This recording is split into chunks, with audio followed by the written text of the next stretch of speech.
A diferencia de los demás sitios reales construidos por los austrias, la Torre de la Parada no era ni un palacio urbano, ni una villa, ni una fundación religiosa con una zona habilitada para el servicio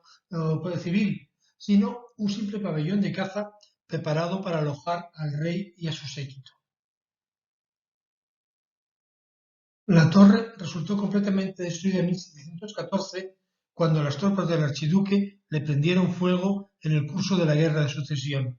y hoy no quedan más que las ruinas de sus cimientos en el Monte del Pardo.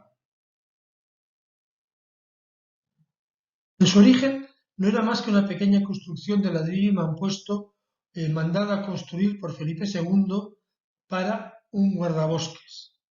La única imagen que tenemos de ella es el dibujo de Jean Lhermitte, que solo permite apreciar su silueta en la lejanía, perdida entre los árboles, y ninguna descripción literaria ni documental nos permite reconstruir su aspecto.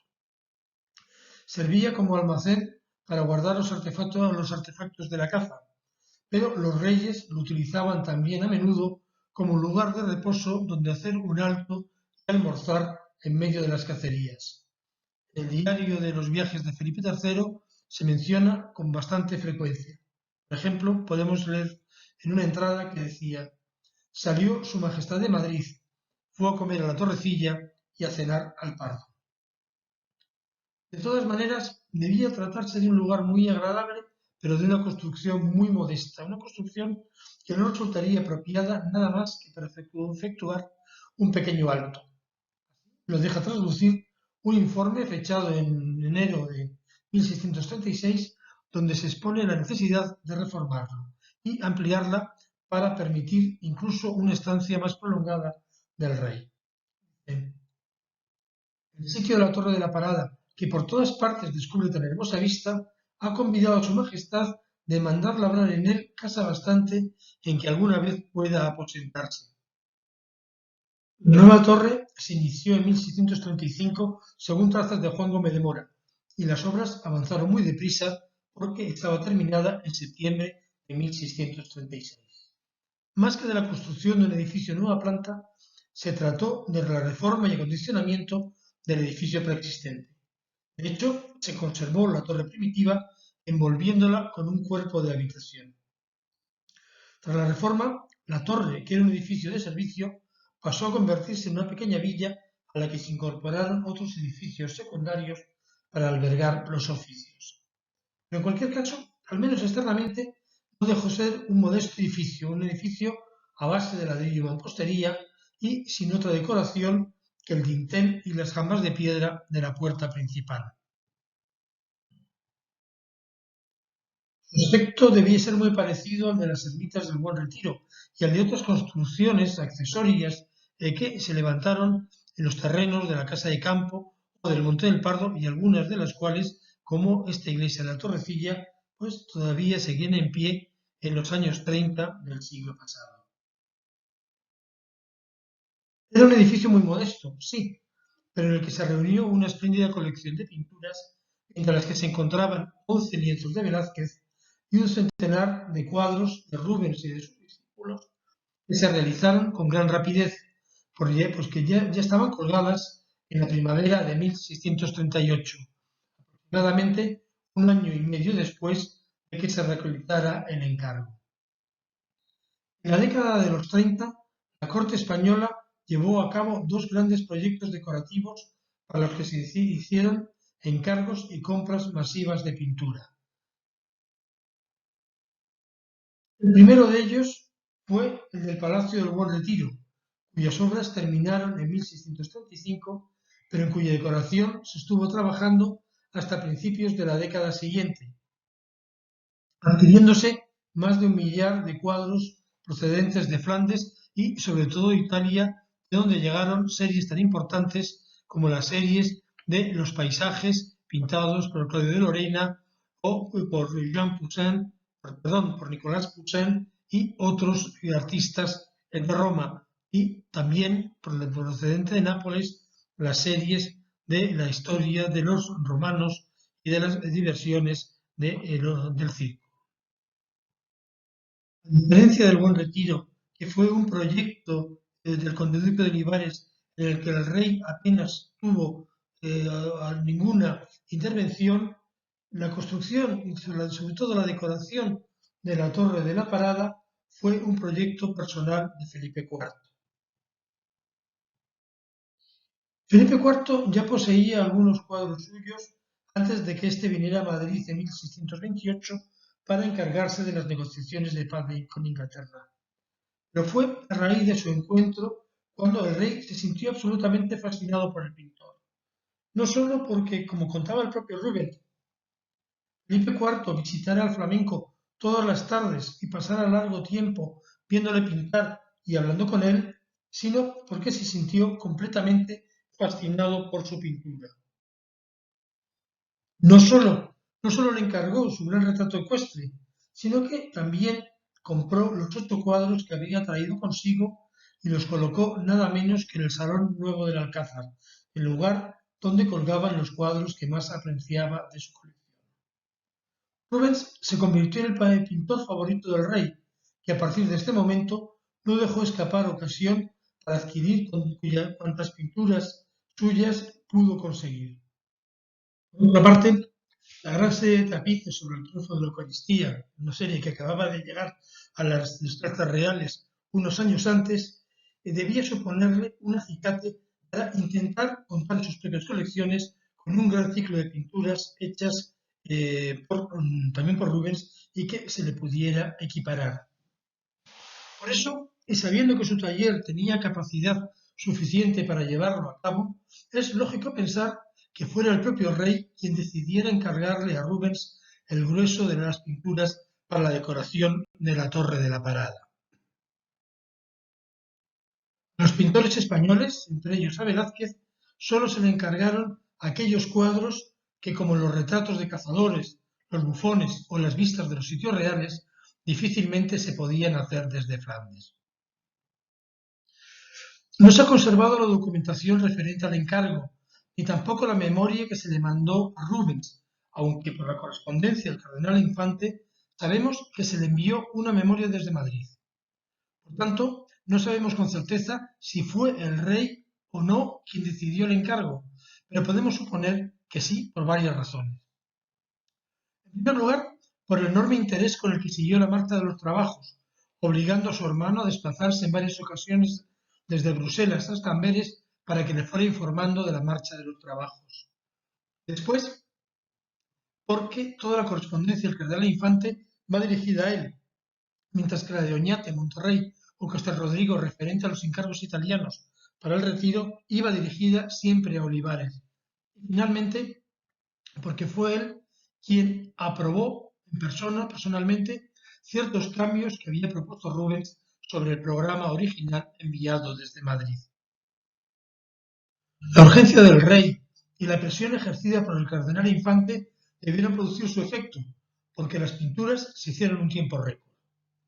El cardenal Infante escribía a finales de noviembre de 1636 informando a su hermano que Rubens había recibido ya el encargo y que se había puesto a trabajar en él. En enero de 1638 volví a escribirle diciéndole que los cuadros que se le habían encargado, cito, estaban terminados, aunque algunos aún no se les había acabado de secar la pintura. Finalmente, el 1 de mayo, sabemos que ya habían llegado a Madrid.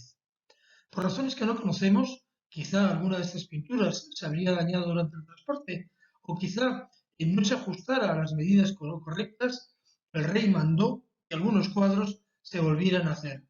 pero estos ya estaban de nuevo en Madrid en febrero de 1639. Según el inventario redactado en 1701, a la muerte de Carlos II, los cuadros que habían venido de Flandes eran 122. 63 pinturas de tema mitológico, 53 de animales y 6 con las cacerías de Felipe IV y el cardenal Infante. Y todo ello hecho en poco más de un año, en apenas 14 meses. En cualquier caso, era demasiado, incluso para un hombre con la rapidez y la capacidad de trabajo que tenía Rubens. Máxime, si tenemos en cuenta que, entre medias, el rey le había estado haciendo otros nuevos encargos, por ejemplo, el juicio de París o Hércules Anteo, y También si tenemos en cuenta que en estas fechas Rubens ya estaba afectado por la enfermedad que le hacía más difícil pintar. Por eso, apenas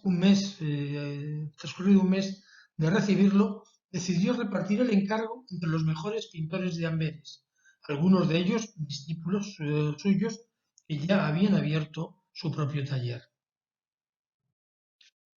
Las jefanías de Felipe IV se las confió a Peter Snyders, cuadros de animales a Franz Snyders y a Cornelis de Vos, mientras que él se reservaba las historias de la mitología, las historias de los dioses. Aunque solo pintó con sus propias manos 15 de estos cuadros, lo cual supondría algo más de uno por mes,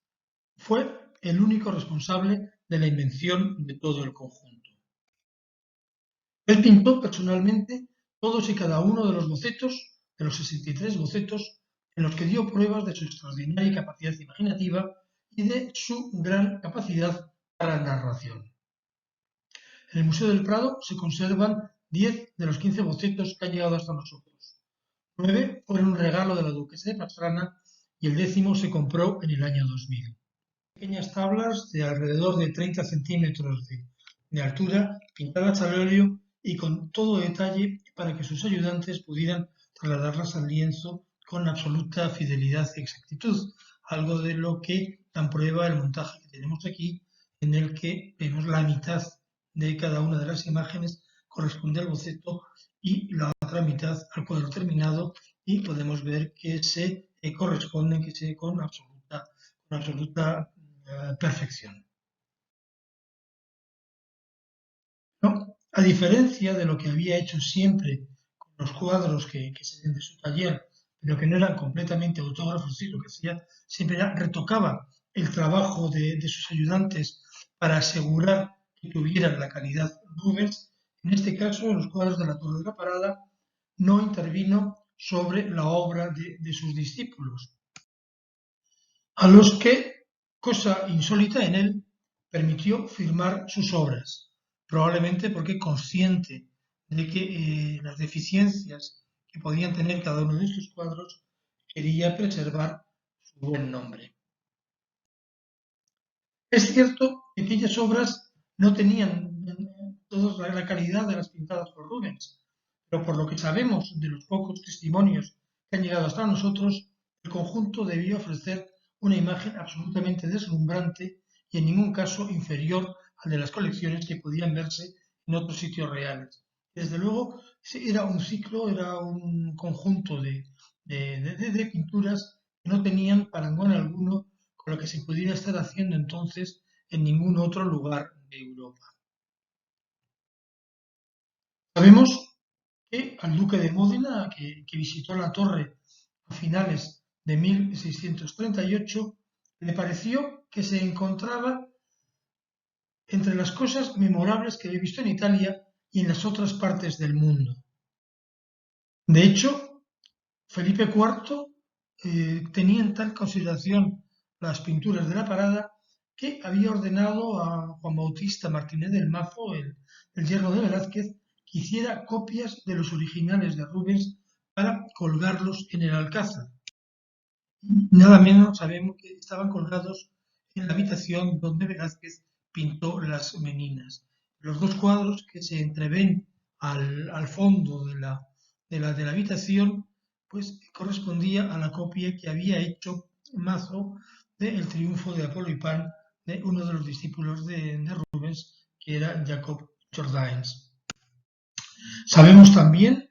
que Giovan Pietro Bellori y Felibien de Sabo mencionaban aquellos cuadros, los cuadros de la Parada, cuando escribían de las biografías del flamenco. Lo que demuestra que, a pesar de que la Torre de la Parada era un lugar sumamente privado, a diferencia de lo que podían ser pues, otros sitios reales, ¿no? Como el Alcázar, el Palacio del Buen Retiro o el Escorial, la fama de aquellas obras se había extendido mucho más allá de nuestras fronteras. El núcleo central de este conjunto de pinturas giraba, como no podía ser de otra manera, alrededor de Felipe IV, cuyo retrato, acompañado de los de su hermano, el cardenal Infante, y el de su hijo, El príncipe Baltasar Carlos, vestidos de cazadores y con los bosques del Pardo como fondo, presidían la Galería del Rey. Esta Galería del Rey era la pieza más importante de la Torre de la Parada. La Galería del Rey, la pieza más importante de la Torre de la Parada, en la que podían verse, además de los retratos, dos lienzos de Franz Snayers que representaban dos de las hazañas cinegéticas más famosas del rey. Cuando demostró su gran puntería abatiendo de un certero disparo de arcabuz a un ciervo que se encontraba muy lejos, y cuando echó pie a tierra para rematar a un jabalí herido que estaba a punto de atacar a uno de sus monteros. Una acción extremadamente peligrosa en la que demostró su gran valor. La Galería del Rey estaba decorada con las grandes y famosas hazañas venatorias de Felipe IV, de la misma manera que el Salón de Reinos en el Palacio del Buen Retiro exponía ante el mundo entero sus triunfos militares. El paralelismo no es exagerado. La guerra y la caza no eran sino las dos caras de una misma moneda, solo que, y cito las palabras de uno de sus monteros, como lo que hacen los generales lo hacen donde tantos lo ven y lo escriben, suena mucho y da fama, lo que no tiene el arte de la caza, porque los reyes lo hacen en los desiertos y bosques donde nadie lo ve si no son sus ballesteros y monteros. En los lugares principales de estos dos palacios, el Buen Retiro y la Torre de la Parada, se presenta la misma imagen del rey. En el primero, un palacio de recreo pero representativo, la faceta heroica que ven las naciones. En el segundo, un palacio privado que casi nadie ve ni visita, la faceta oculta de su valor. La decoración de la sala se completaba con otros 4 grandes cuadros, dos de Velázquez, la tela real y la cacería del tabladillo, que actualmente conocemos solo por una copia de Martínez del Mazo, y 2 cuadros de Snayers que representan otras tantas cacerías de Felipe IV y del cardenal Infante, esta última ya no en el Monte del Pardo, sino en los bosques que rodeaban Bruselas. Estas pinturas resultan especialmente interesantes porque son de las pocas veces en las que podemos ver una instantánea de la vida de la corte española, una corte tan absolutamente celosa de su intimidad que apenas nos ha dejado imágenes del discurrir de sus días. Entre los cazadores que están acosando con sus lanzas al jabalí, en el cuadro de Velázquez, podemos reconocer al rey montando en un caballo negro, al conde duque de Olivares detrás sobre uno blanco, y a la reina, la reina Isabel, que está contemplando la escena desde el interior de su coche. Mientras que Velázquez había representado al rey en acción, a caballo, y enfrentándose al animal en el interior de la tela, en el primero de sus cuadros, Snayers recoge un momento de descanso en una cacería similar. Junto a la tela vemos al rey en compañía de sus hermanos, el cardenal Infante y don Carlos. A sus pies y sentada en el suelo, la reina Isabel en compañía de sus damas, y un poco más alejado, al pequeño Baltasar Carlos. Una reunión familiar que en 1637 solo se podía producir ya en el recuerdo. El infante don Carlos había muerto en 1632. En 1634, el infante don Fernando, a que vemos en esta otra imagen con su séquito cazándolos alrededor de Bruselas, se había trasladado a Flandes como gobernador de los Países Bajos y nunca regresó a España ni volvió a ver a su hermano. Los ciclos dedicados a la caza eran un género tradicional dentro del arte cortesano, del que dentro de la propia dinastía podemos encontrar numerosos ejemplos que describen cacerías y recuerdan episodios dignos de memoria, desde los tapices de las cacerías de Carlos V de Van Orley a los cuadros de Cranach,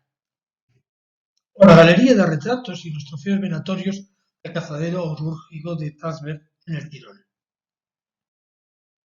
Las pinturas de la Torre de la Parada se inscriben exactamente dentro de esta órbita. Describen monterías, celebran episodios especialmente memorables y los 3 retratos de los regios cazadores ponen de manifiesto ese sello especial que los Austres consideraban propio de su familia.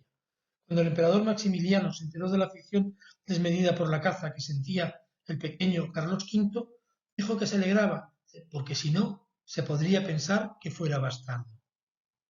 Pero estas, el resto de las pinturas que decoraban la Torre de la Parada formaban un conjunto variopinto en el que, aunque se ha intentado, no resulta fácil rastrear la existencia de un programa iconográfico claro, algo a lo que no ayuda precisamente la pérdida de esa memoria original a la que se alude repetidamente en la correspondencia de Felipe IV y el cardenal Infante.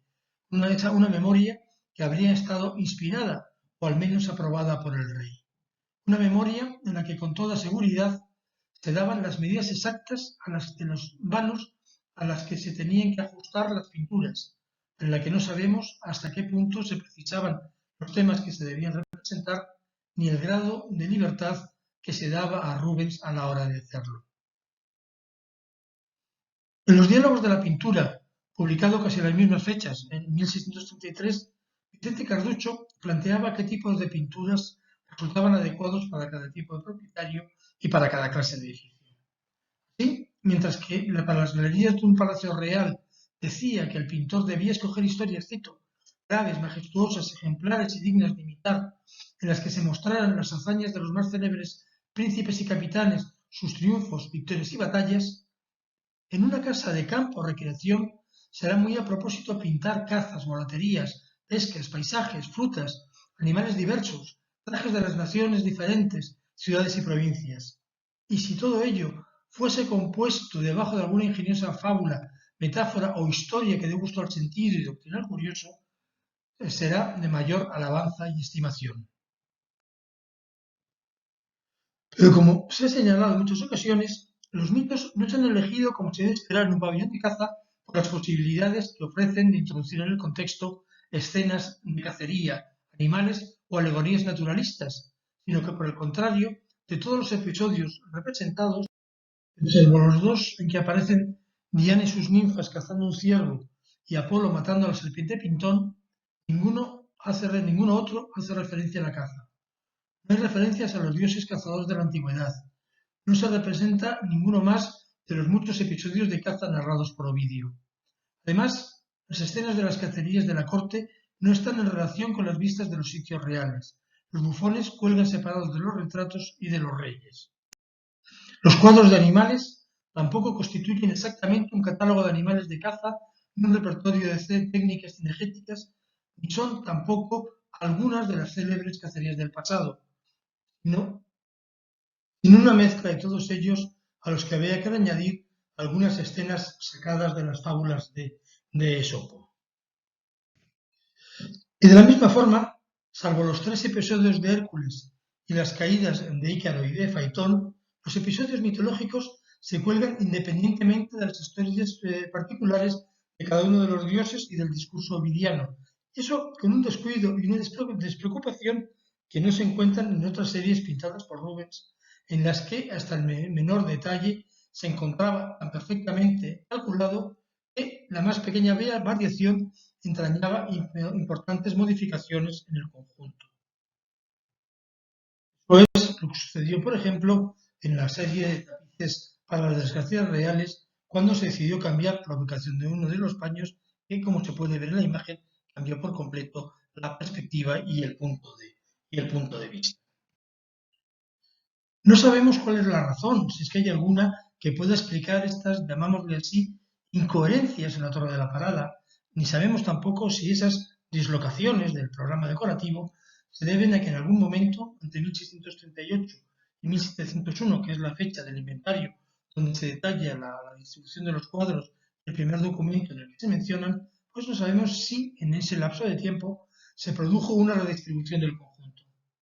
Pero dado que la colección permaneció básicamente inalterada, no parece tener mucho sentido pensar que nadie sintiera nunca la necesidad de cambiarla ni alterarla de una manera radical, y lo más lógico resulta suponer que en líneas generales esta se mantuvo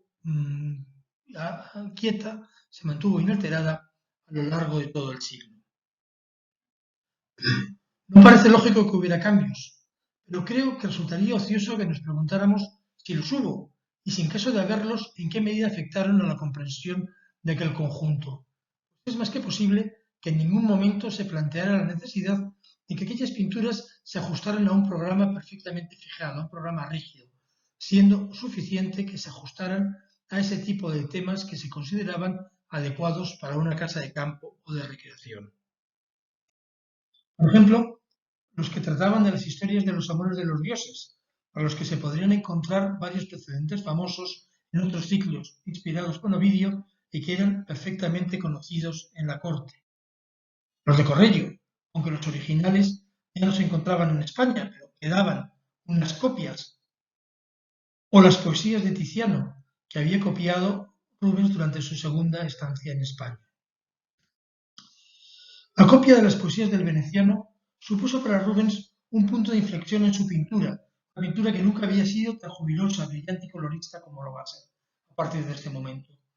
No solo cambió su manera de entender el color, la luz, el movimiento, la composición, sino que también cambió su manera de acercarse a las historias de los dioses, más interesada por su lado emocional y humano.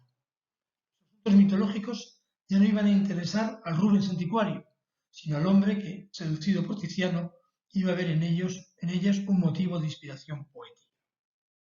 A diferencia de lo que había sucedido en sus primeros acercamientos a Ovidio, ahora y con la proximidad de Tiziano, Rubens estaba más interesado en los aspectos humanos y emocionales del mito que en los anticuarios, y va a utilizar el mito clásico para investigar sobre las diferentes emociones humanas.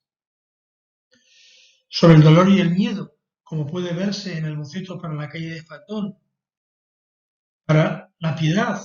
en las historias de Deucalión y Pirra, o en la de Cadmo sembrando los dientes de sus compañeros para poderlos resucitar, en la envidia y, sobre todo, en el amor. Sobre todo, en la omnipresencia de Eros, el dominio que ejercía tanto sobre las acciones de los hombres como sobre las de los dioses. Las pasiones eróticas acaban conduciendo a finales desastrosos. Tan pronto como Apolo triunfó sobre la serpiente Pitón, fue víctima de las flechas de Eros, y el orgullo desmedido que le provocaban su poder y su belleza se vio castigado con dos amores desgraciados, el de Dafne y el de Jacinto, dos casos en los que el poder del dios no pudo evitar su impotencia. Dafne se convirtió en laurel antes de que pudiera alcanzarla, y a Jacinto lo mató accidentalmente en el transcurso de una cacería. Ni siquiera Zeus, con todo su poder,